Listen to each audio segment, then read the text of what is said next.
you're applying to medical school in 2026, it's time to write your personal statement. In this video, I'm going to tell you exactly how to do it so that your reader feels your passion, understands your story, and sees your fit in medicine.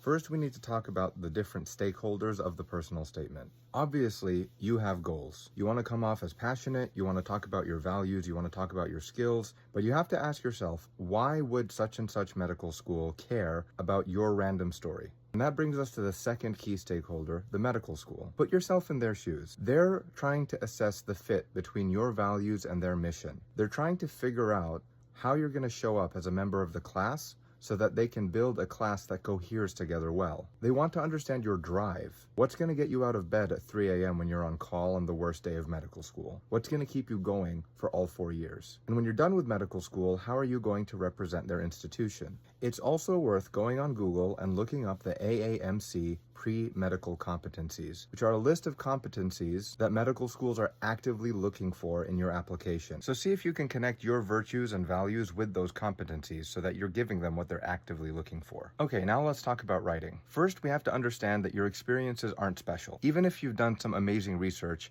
someone else has done some other amazing research. Even if you had the most incredible clinical experience, someone else had another amazing clinical experience. How do you compare the person who's an all-star athlete with the person who's an incredible musician? You can't. But if you imagine two people who are really strong candidates and both of them have exactly the same experience, what would set them apart? One thing is their insight, their ability to reflect on the stuff they've been through and derive meaningful lessons, and then to communicate them in a clear and compelling way.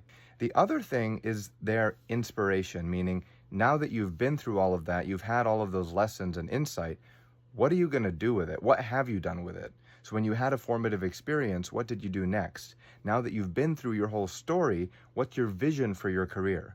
Setting yourself apart is done with clear, reflective insights and compelling inspiration, a clear vision. Now that we've acknowledged that, you can avoid the most common pitfall of personal statement writing, which is writing an outline based on your experiences. Because again, nobody cares except that your experiences substantiate the insights you have and the vision you have for your career. So instead, outline those points. Say you want to communicate service orientation. That's your paragraph heading.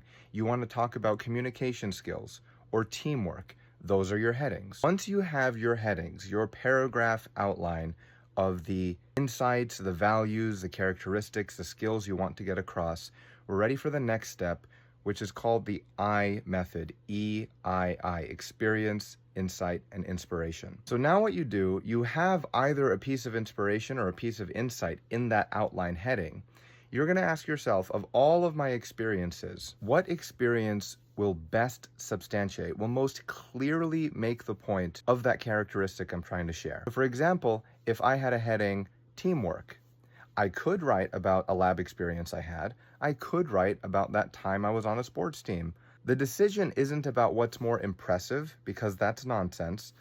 It's about what is going to be the most substantial in making the point you're going to make about your insight into teamwork. So you've picked the insight, you've picked the experience. The question for each paragraph, though, is how do you transition to the next one? And that's where inspiration comes in. You can think of it as what I did being the experience, what I learned from it being the insight, and what I did next being the inspiration. When you go through writing your paragraphs like that, they're naturally blending together with the logic connecting them being growth. You're implicitly communicating the growth mindset here, which is a great thing to do. This would probably be a good point to go to my link in bio and download the free personal statement writing guide, where I wrote about all of this stuff so that you can reference it and use it to build your personal statement. Next most important point is you're not going to polish the gem of your first draft.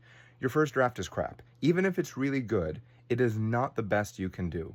The best personal statements I have ever read consistently have been written by a process of iteration, which means you write a draft, you refine it as if it's going to be a final draft. You leave it alone, come back to it, critique it, and use the insights you learn from that review to write another draft. Do this in cycles. You should be able to just sit down and in an hour produce a draft, because you're not married to it. You're not trying to make it perfect. You're just trying to make a coherent version. The best elements of each of your versions will start to come together. And after between 4 and 6 different versions for most people, you'll be arriving at something that represents the best of the best. Once you feel like you have something that may be a final product, it's time to get feedback from only 2 people. One of them is someone who knows you very well but doesn't know anything about the admissions process. They'll be able to comment on whether or not you sound like yourself and whether or not you've mentioned the best things that they know of you. The second person is someone like me who doesn't know you at all but knows the process really well. That might be your admissions advisor or a dean of admissions or whatever. They can't really comment on whether or not you brought out the best in you because they don't know you, but they can tell you what they got out of it. Now, maybe you thought you came off really well, but if they have misunderstandings or misinterpretations, accept the feedback. You did not communicate it in an unequivocal and clear way, and you can try again to make sure that no matter who's reading it, they see you in the best light. Once you start getting feedback like, I really felt your passion, I really see why this is the right fit for you. When people start using emotional words, having a reaction to your personal statement, then you've written something really powerful. If you've made it this far, go download the free guides to writing the personal statement, link in bio. Reach out if you have any questions.